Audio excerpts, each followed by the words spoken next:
Well, howdy do, my buckaroos. I have got, I poured in my Samuel Smith's glass. It's got a nice head there, doesn't it? Oh, left hand,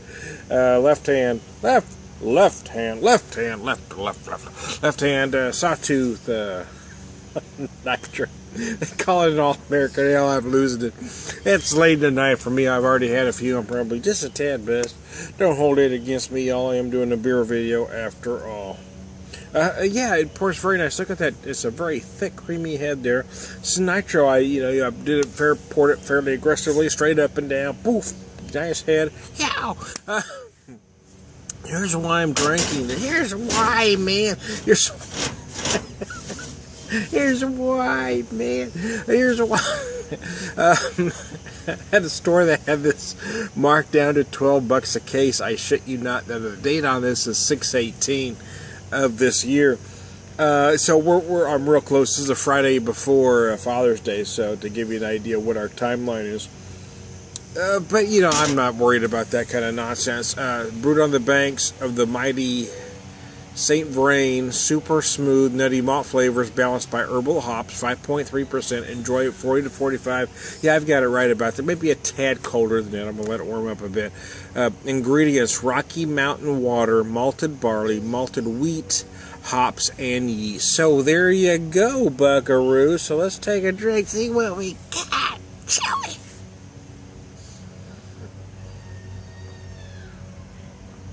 Oh, yeah, baby.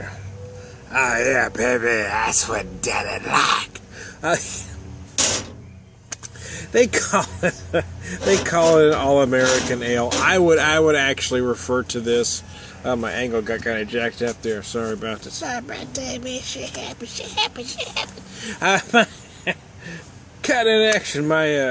I would actually call this an American Amber, a craft American Amber Ale, personally, because this is what a lot of beers were like in the early days. I don't know when they first brewed this, but in the early days of, craft beer, from about, say, the mid-90s to, well, I don't know, about halfway through the first decade of the new millennium. The maltier side of the spectrum was, I don't know if I want to say more popular, but that was what was bringing in most of the beer drinkers. The hoppier kind of came later. These malty beers, the craft amber was very popular. These were the beers that were really bringing the folks in to the craft beer movement early on. Of course, now, obviously it seems to be all about the hops, but and these amber ales have kind of all but faded out. But this really does seem to be a classic American craft amber to me. Boulevard had a great one, the Boulevard Amber. No clever name, man.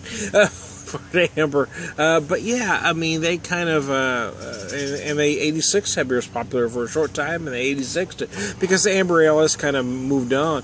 But early on, like I said, mid 90s up through about halfway through the new millennia, the amber ale was extremely popular. Maltier beers were more popular than the hoppy beers for a time, and now again it seems to be all about the hop. So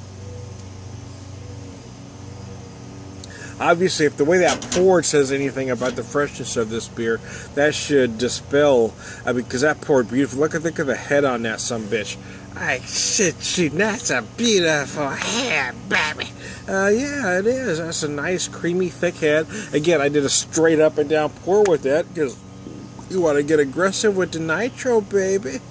Yeah, it does tell you on the back, it says pour hard, admire, and enjoy. Yeah, they show the bottle straight up and down. That's really how you want to pour a beer like this.